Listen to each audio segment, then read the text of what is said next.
In the last vid, I talked about Paraphore. We're gonna do that in this video too, but a bit differently. We're gonna look at the character Marei, and I'm gonna do my best to explain why this character bothers me so much. So first of all, who is Marei? Marei is the CEO of the Apothecary, which is Paraphore's all-in-one hospital and pharmacy. He works here as both an overseer and as a doctor. Marei also has a personal relationship with multiple, quote, subs. For an example, Theli. In Theli's feminization scene, we also learn that Marei owns a prostitution business. Marei also participates, at least somewhat, in running the island, cause Marei is credited with writing the law. And he's also part of the Pray for a Cuter Future project that is pretty much Paraphore's main quest. Marei also occasionally spends free time with the other upper-class folks on the island, such as Kate. We see this in the breeding cellar scene. And he occasionally also just fucks around the island as seen in the Stall 2 scene. And he apparently also oversees Septricas as seen in the player's interaction with the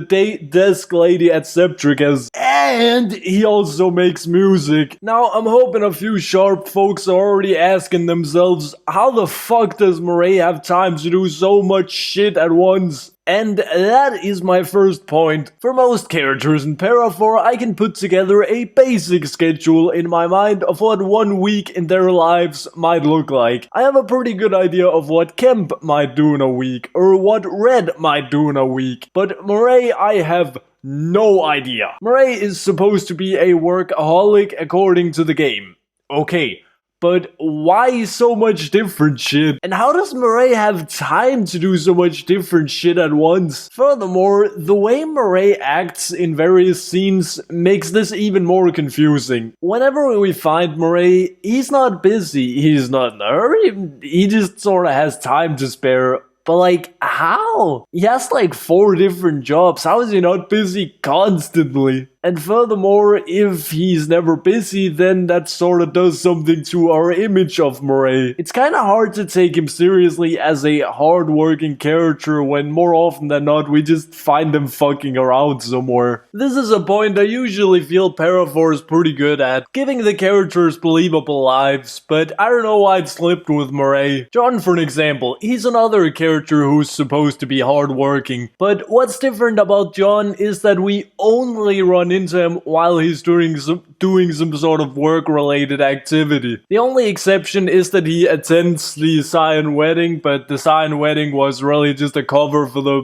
Pray for a Cuter Future operation, so even that still counts. When someone says that John is hardworking, it makes perfect sense, because it lines up with what we see of him in the game. That's what I'm missing with Marei, and on multiple levels even. Not only do we see Marei slack off oddly much for someone who is supposed to be hardworking, but the various jobs Marei also has creates some contradiction. In the Marei tour scene, Marei is presented as very passionate about the Apothecary, the job that we, by the way, barely ever get to see him do. And that throws a whole new wrench into all of this. If Marei is so enthusiastic about the Apothecary, why does he have so many other jobs? I mean, if this is where his heart is at, then why also run a whorehouse and manage Septricas? It's not like the Apothecary runs out of work. I mean, Lord knows they got enough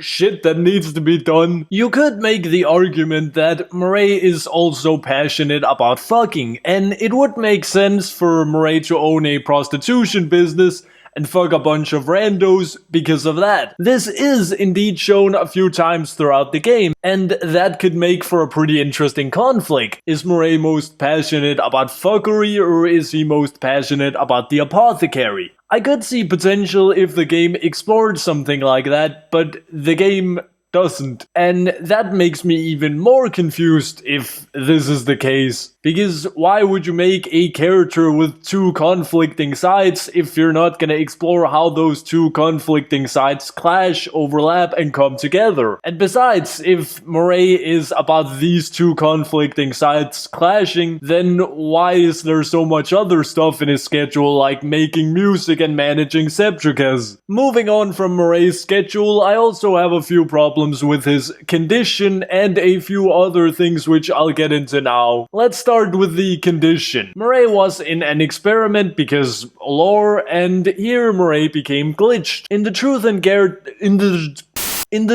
Dare game from Thely's Horde training scene, we hear a big story about how this glitchiness stuff is a massive handicap and how it's ruining Marei's life. Okay. But the problem then arises when we never see this disability again in the entire rest of the game. In the Truth and Dare game, Marei explains all this. He apparently teleports around uncontrollably, and because of that, it takes him 2 months to go anywhere. Remember that part because we're gonna come back to it. Now, first of all, Marei never teleports randomly outside of this scene. If you want to drive the point through that Marei is handicapped, it's a pretty good idea to show us, especially during important moments, so it really feels impactful. Instead, it's only shown once in the same scene that it's brought up and where it's a minor inconvenience. It's pretty hard to take Marei's condition seriously when it's only active while we're talking about it. Second, this fucks up my point about Marei's schedule even more. How is Marei gonna do just one job if he teleports all over the island randomly? Third, this condition also gives Marei multiple powers which aren't mentioned here. In the breeding cellar scene, it's very heavily hinted that Marei has a pocket dimension that he can just pull shit out of. I don't believe that power is mentioned again, by the way. And in the Zion wedding scene, Marei clearly teleports intentionally. And if Marei can teleport to specific locations on will,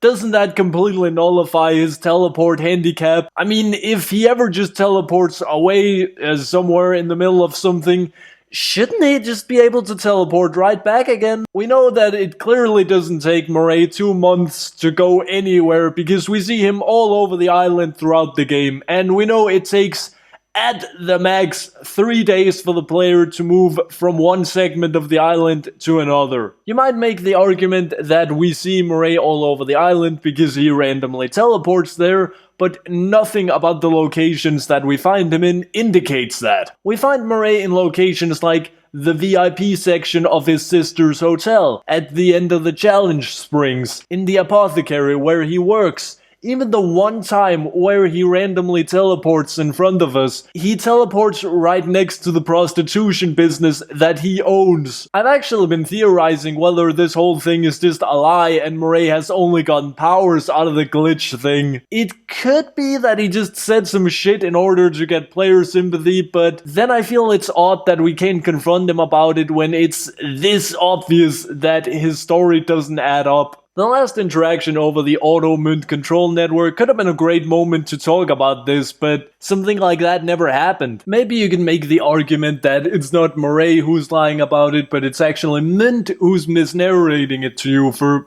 some kind of reason. But that also creates a problem. Paraphore has an unreliable narrator, and that in itself is okay. But when the game is so focused on the world and the lore, it kinda sucks if we can't be certain about anything in regards to that world and that lore, right? So it can be a good idea to have like some sort of basis that we're 100% certain on. And the game actually does that. In the Septrica letter on exposition blogging, we get this line, which is a little nod to the player that backstories, and especially tragic backstories, are sacred from the unreliable narrator problem. And Marei's condition is told through a tragic backstory. So if Munt does fuck with backstories, then why does this letter exist? What is this letter supposed to tell us then? Furthermore, Marei also says this in the last auto-munt control network interaction. This indicates that Munt has not lied about anything major, such as his backstory,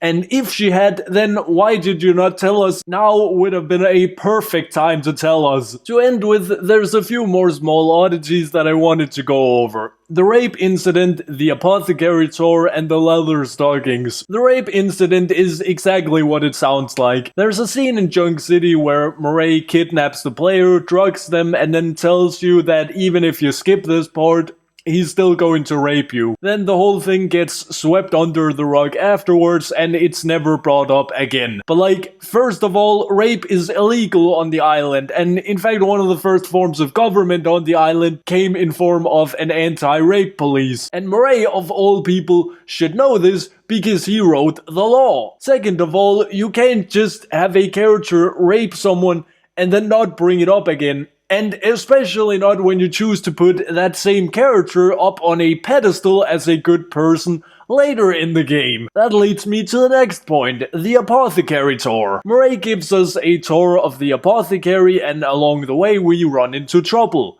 7 workers are trying to move a really heavy patient and then they fuck it up and all fall over. Apparently the apothecary has nymph workers who have super strength, but for some reason none of the 7 workers called a nymph over. They all clearly know where to find a nymph because immediately after they go and get one, but of course not before Marei swoops in and saves the day. This is a really bizarre scenario. The equivalent of this would be 4 people in a factory trying to move a half-ton heavy box by hand, all while there is a forklift right next to them. This scene only bothers me because I know why it's there. It's there so Marei can swoop in and be the hero in front of the player. But if the game had just planned out Marei a little better and actually shown us Marei working in the apothecary in the past, then we wouldn't need to have this awkward and kind of forced hero scenario play out in the first place. And last, in the feminization scene with Theli mentions Marei owning a set of leather stockings, specifically in a context that makes it sound like it's real leather and not some synthetic kind. This is a bit funny because Marei is a vegetarian, so owning a product made out of animal skin seems kinda hypocritical. Now the way Marei reacts almost makes it seem like he doesn't want others to know about it,